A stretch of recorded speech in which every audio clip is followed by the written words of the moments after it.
जय जगन्नाथ। शुभ सकाळ बंधु माने मनुष्यर एठी मानविकता हजि जाइछि।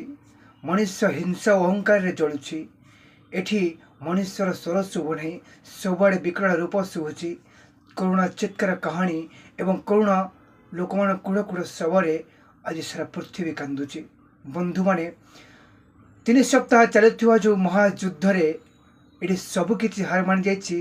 समय सहित युद्ध कर युद्ध ही जीति जाइछि।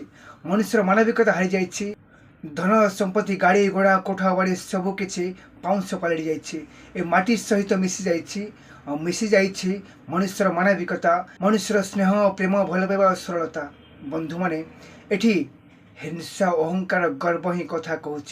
जोठी हिंसा अहंकार गर्व ही कथा कहे सेठी धूलिसात हुए, सबकि पाउंस ही माटी मिसी जाए।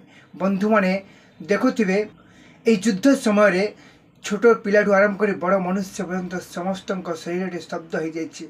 समस्ते एठी हाहाकार चित्कार करुचंती, किंतु एठी किए दुख पाउची और दुख क्या कान को शुभु नहीं। एठी किए लोकों जीवन रक्त होली खेली सुख अनुभव करुच्ची। युद्ध चिताई दउची तुम हिंसा और अहंकार तुमको दिने तलतंजा कर पाउंस कर माटी मिसाई देव। जय जगन्नाथ। राजेंद्र कुमार।